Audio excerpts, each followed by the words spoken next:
네, 블루캠프 오늘은 윤건영 더불어민주당 의원과 함께합니다. 어서 오세요. 네, 구로울의 윤건영입니다. 오늘이 본회의가 예정이 되어 있습니다. 네, 2시에 있습니다. 그래서 지금 보도를 종합을 하면 이동관 방통위원장은 탄핵 소추 발의를 하긴 하는데 하루 더 본다. 네. 한동훈 장관은 미룬다. 뭐 이런 보도가 나오고 있는데 맞습니까? 어제 의원총회에서 이동관 방통위원장에 대해서 토론을 했는데요. 최종 결론은 아마 오늘 오후 의원총회에서 낼 것으로 보입니다. 아, 그럼 어차피 오늘은 안 올린다는 얘기가 되겠네요. 아니 오늘 할 것 같아요. 오후에 의총이라면서요. 오후 1시 20분 의총이라 1시? 본회의 전에 하는 거고요. 이동관 위원장 탄핵 여론을 보면 반대 의견은 거의 없었고 뭐 찬성 의견이 좀 압도적이었던 것 같아요. 근데 국민의힘에서는 뭐 아니 3개월밖에 안 되는 무슨 탄핵이냐 이렇게 얘기잖아요. 3개월 동안 워낙 많은 악행을 저질렀고요. 헌법과 법률에 위반된 사항들이 너무 많습니다. 좀 아침에 조간 브리핑 때도 말씀하셨던데 방심위를 통해서 법적 근거가 없는 심의에 나서는 등 위법적인 행위가 한두 가지가 아닙니다. 그러면 지금 탄핵 대상은 일단 이동관 위원장 한 명입니까?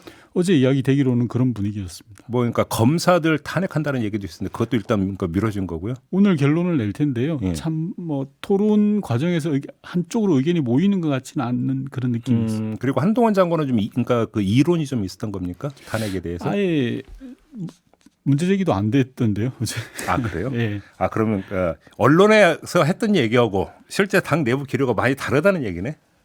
그냥 두는 게 도움 된다고 판단하신 건 아닐까요? 지도부가. 아, 잘 그래요? 모르겠습니다. 어제 토론된 건 없었습니다. 그래요? 네. 노란봉투 보고 방송 3법은 네, 예정대로 오늘 하고. 합니다. 네. 그러면 지금 필리버스터를 하겠다고 국민의힘이 이미 밝혔으니까 그러면 본회의에서 통과까지 완료되는 시점은 언제로 보고 있는 거예요, 당에서는? 오늘 처리를 하게 되면 국민의힘에서 필리버스터를 전개할 거고 24시간이 지나서 필리버스터를 중단시킬 수가 있습니다. 그러면 대략 다음 주 월요일 정도까지 보면 법안들 처리가 끝나지 않을까 그래서 싶습니다. 하루 지나서 하나 하고 네, 또 이제 그 하나 올리면 또 필리버스터 하고 맞습니다. 그럼 또 그래서 하루 지나고 한 5일 정도 소요될 것 같습니다. 그러니까 방송 3법이니까 예. 거부권 행사한다고 이미 예고가 됐는데 저는 좀 말씀드리고 싶은 건 역대 정부에서 거부권 행사는 대단히 제한적으로 사용을 했습니다. 윤석열 정부가 그렇게 비유를 하던 문재인 정부 때는 단 한 번도 사용한 적이 없고요. 이명박, 박근혜 정부 때도 각각 1회, 2회 사용됐습니다. 그만큼 제한적이었던 건데 지금 윤석열 정부는 1년 6개월 사이에 벌써 2번을 썼고요. 이번에 2건에 대해서 또 쓴다면 4번을 쓰는 겁니다. 역대급이고 국민 여론을 제대로 듣지 않는다. 저는 불통이다라는 말씀을 좀 드리고 싶어요. 이게 정상은 아니거든요. 거부권 정치라는 게. 근데 또 12월 되면은 이른바 50억 클럽 특검법하고 김건희 특검법도 기다리고 있잖아요. 아마 신기록을 깰 것 같아요. 그러면 줄줄이 거부권 행사로 갈 거라고 보세요? 지금 하는 행태로 봐서는 그러지 않을까 싶은데요. 일각에서는 그 줄줄이 본회의에서 통과시키는 게 줄줄이 거부권을 끌어내기 위한 유도 전술이다 이런 분석도 있던데. 저는 그렇게 보지 않습니다. 상권 분립인 나라에서 예. 윤석열 정부가 지금 보여주는 모습은 검찰 정부의 일방 독주 아닙니까? 그런 부분들에 대해서 최소한의 저는 조치라고 생각을 합니다. 네. 예를 들어서 스쿨존에서 자동차가 폭주를 하면 과속방지턱을 통해서 막아줘야 되는 거죠. 저는 저에게 이야기하는 이런 것들이 일종의 과속방지턱 역할을 한다라고 보고 있습니다. 과속방지턱? 예. 알겠습니다. 좀 다른 얘기를 좀 넘어가죠. 청와대에 계셨으니까 보궐선거 패배 후에 윤석열 대통령의 행보는 어떻게 평가하십니까? 옛 어른들이 이런 말을 하잖아요. 틀린 말이 하나도 없는 게 사람 쉽게 안 바뀝니다. 예. 그래서 사람 자체를 바꿔야 돼요. 지금 그 말씀 대통령을 바꿔야 된다는 말씀. 대통령 국가에서 대통령을 쉽게 못 바꾸죠. 어떻게 예. 바꾸겠습니까? 근데 사람이 쉽게 안 변한다면서요? 그래서 인적 쇄신이라는 게 있는 거예요. 보좌지네. 예, 주변 사람들을 바꾸고 당청 관계를 바꾸고 네. 사람이 안 바뀌니까요. 사람 자체를 바꿔야 되는 거죠. 그래서 인적 쇄신이 없는 혁신이라는 것은 보여주기만에 불과하다고 저는 생각합니다. 최근 시중 여론을 보면 대통령이 무슨 이야기를 하더라도 국민들은 무관심한 것 같아요.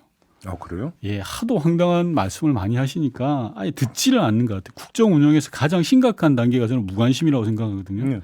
국민이 그나마 화내는 것은 관심이 있다는 거고 오히려 낫습니다. 대통령이 무슨 이야기를 하든 쳐다보지도 않는다는 게 제일 심각한 거여서 저는 드늦기 전에 본질을 바꿔야 돼요. 예를 그러니까. 들어서 이념전쟁 사과하고 자기 편만 계속 쓰는 거에 대해서 그만두고 홍범도 장군도 원상복귀하고 말이 아니라 행동으로 보여줘야 된다고 생각합니다. 근데 윤석열 대통령이 이른바 민생 행보, 현장 행보를 하면서 지지율이 올랐다고 지금 여론조사 결과는 나오고 있잖아요. 30%에서 1, 2% 오른 게 그게 어렵니까? 그래요?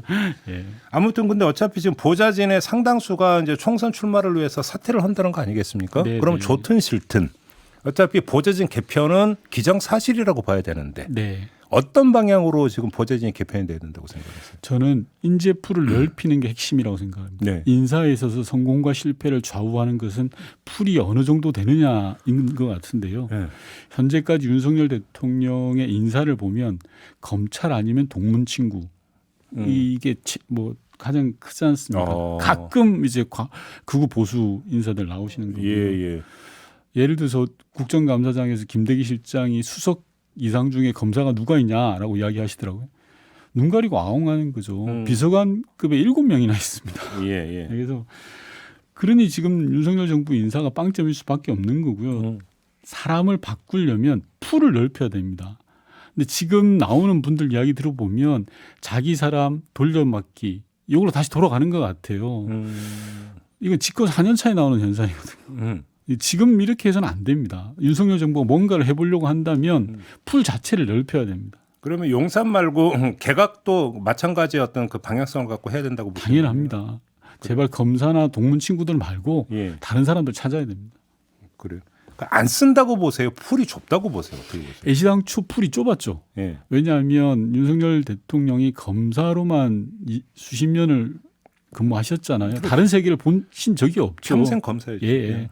그러다 보니까 뭐 그분을 탓할 게 아니라 풀 자체가 좁은 건 어쩔 수가 없죠. 그런데 대통령이 되면 좌우를 넘나들면서 그리고 세대를 넘나들면서 풀을 넓혀야 되는데 그런 노력을 안 하고 있으니까 인사 실패라는 말이 나오는 겁니다. 그래요. 김대기 비서실장 있잖아요. 네. 국정감사장에서 본인의 공직자 재산 등록에서 28억을 누락한 사실을 시인을 했다고 하더라고요. 네. 근데 인사혁신처로부터 처분을 받았는지는 공개를 안 했어요. 이건 어떻게 평가를 해야 되는 겁니까? 국민을 우습게 하는 거죠. 그래요? 예. 하물며 국회의원이 만약에 28억의 재산 신고를 하지 않았다. 국회의원직 상실감입니다. 네. 실제로 그런 적이 있었고요. 이제 대통령을 가장 거리에서 보좌한다는 대통령실 비서실장이 수십억의 재산을 제대로 신고하지 않았다라는 것은 징계를 당연히 받았을 것이고 안 받았다고 해도 그게 문제고요. 그 사실을 국민들께 소상히 알려야죠. 그리고 그러니까 사과를 해야죠. 28억이라고 하는 게 전 재산이 아니라 재산의 일부인데 그럼요. 그걸 누락했다는 거죠. 네. 그 누락된 재산이 뭐 이런 표현이 좀 과할 수도 있습니다만 어디서 생겼는지 누가 압니까? 아니 이게 뭐 2,800만 원, 280만 원도 아니고 28억이 어떻게 누락이 될 수 있나요? 그러니까요. 그런 건 저는 국민을 너무 우습게 한다고 생각합니다. 그 국감장에서 김대기 실장이 이야기하는 모습을 좀 봤는데요. 네. 대통령이 그런 모습을 보고 가만히 둔다? 저도 이해가 잘 안 됩니다. 아무리 달달 긁어도 저는 전 재산 28억은 근처도 못 가는데 네. 그게 근데 누락분이다. 네. 예, 알겠습니다. 당내 얘기를 좀 넘어갈게요. 이재명 대표가 인재영입위원장을 직접 맡았습니다. 네. 그러면서 어떤 이야기가 나왔냐면 당 내부 인재 및 당무에 참여한 정무 경력이 있는 외부 인사들을 네. 포함해 발탁할 계획이다. 그런데 당 내부 인재 및 당무에 참여한 적이 있는 외부 인사 하면 결국 이른바 친명 그룹을 이야기하는 거 아니냐 또 이런 해석을 하던데 어떻게 해석을 하십니까? 저는 대표께서 직접 인재위원장을 맡으면 장점과 단점이 있다고 생각합니다. 네. 우선 장점을 살펴보면 막말로 바지 사장이 면접 보자 그러는 거하고 진짜 사장이 보자는 건 다르거든요. 네.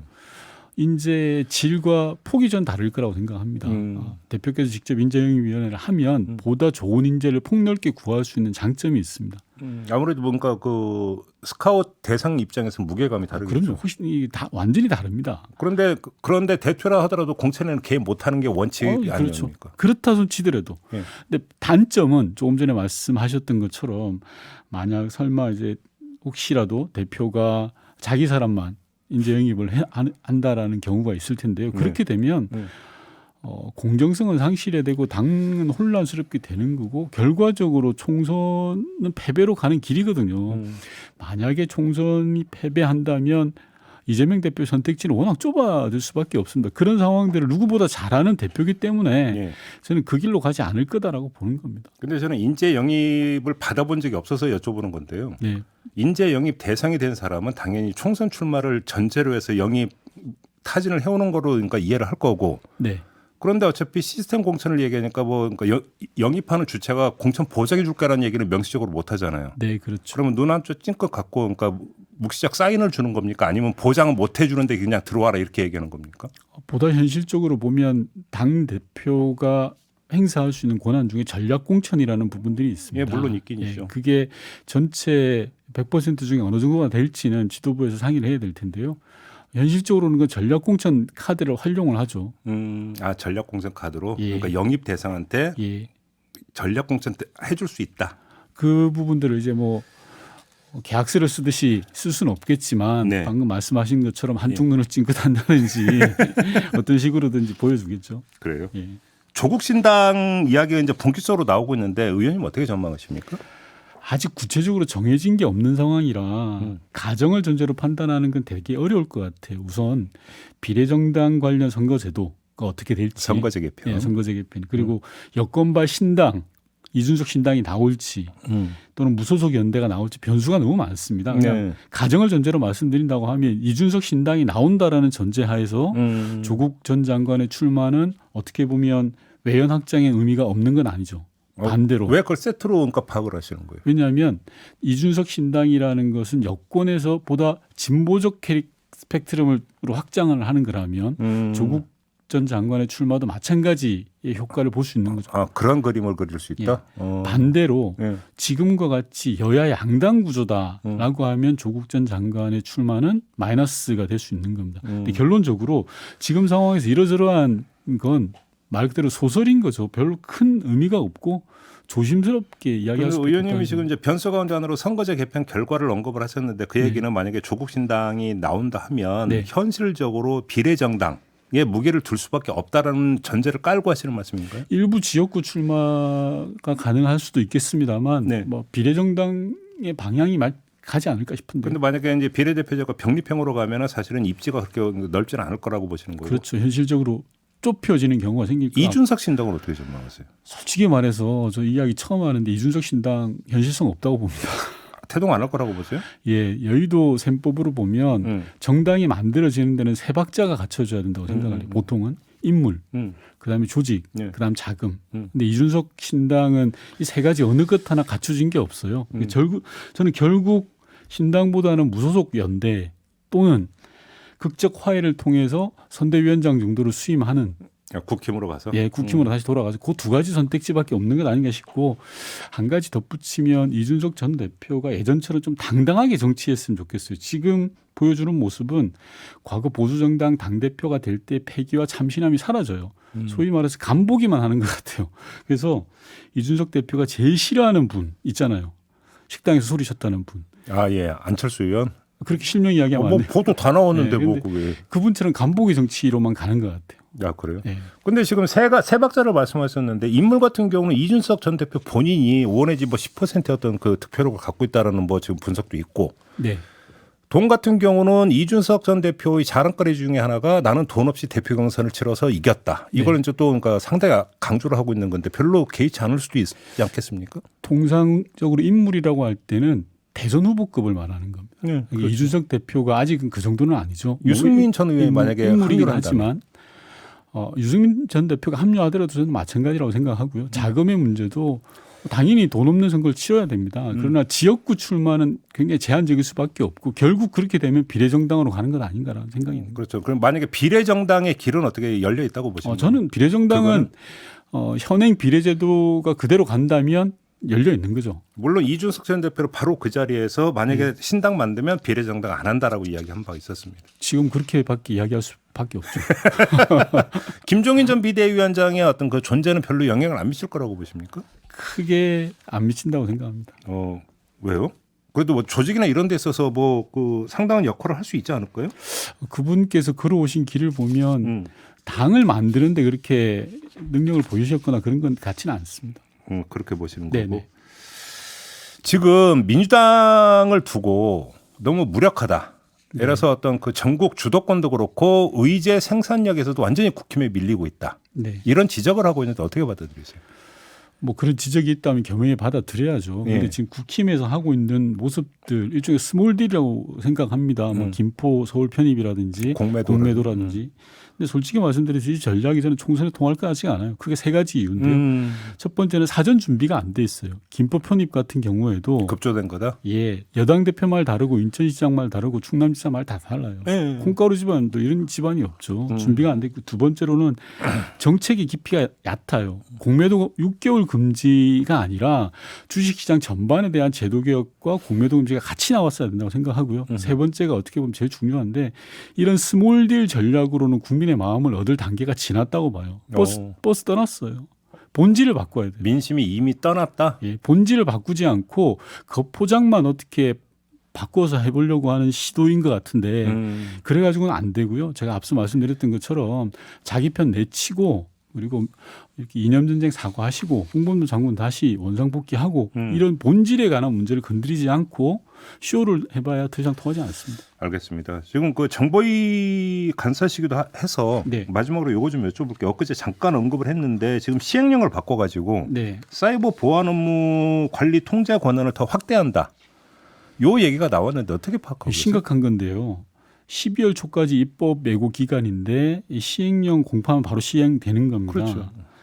우선 사이버 안보 대단히 중요하죠. 그런데 사이버 안보를 핑계로 윤석열 정부의 국정원은 자기 힘을 스스로 키워가려고 하고 있어요. 어떻게? 왜냐하면 사이버 안보의 컨트롤 타워가 국정원이냐 과기부냐는 오랜 논쟁거리였습니다. 쉽게 말하면 국정원에게 사이버 안보의 권한을 몰아준다고 하면 과거에 흑역사, 민간인 사찰과 같은 걸 안 할 것이냐라는 부분들이 토론 지점이었기 때문에 법률적 사안으로 이게 논쟁이 되고 있는데 갑자기 불현듯 국정원이 시행령으로 이걸 가지고 와버린 거예요. 네. 시행령 개정을 통해서 자기네들이 셀프로 사이버 안보의 컨트롤 타워가 되겠다라고 이야기를 한 거예요. 어허. 있을 수 없는 거죠. 그리고 정권을 다 부여해놨어요. 이건 심각한 문제고. 협의 안 하고 그냥 할 수 있도록. 예. 그래서 이거 막아야 됩니다. 그럼 관련해서 그 4월에 그 국가안전보장의 도감청 의혹이 불거지잖아요. 미국에 의한. 네. 이게 불거지면 이게 보안 점검 대상이 되잖아요. 네. 국정원이 할 수 있는 겁니까? 못 하는 겁니까? 할 수 있는 거고요. 근데 했다는 얘기 들어보셨어요? 아니요. 그 유무 자체를 밝히지 않고 있습니다. 현재까지. 했는지 안 했는지. 예. 그리고 이번 시행령 개정을 통해서 모든 기관의 보안 점검 업무의 권한을 국정원에 부여해놨어요. 그리고 국정원에게 강제 권한을 부여해놨어요. 아주 독점적 권한을 부여했기 때문에 이거 막아야 됩니다. 알겠습니다. 자, 이렇게 마무리하죠. 윤건영 의원과 함께했습니다. 고맙습니다. 네.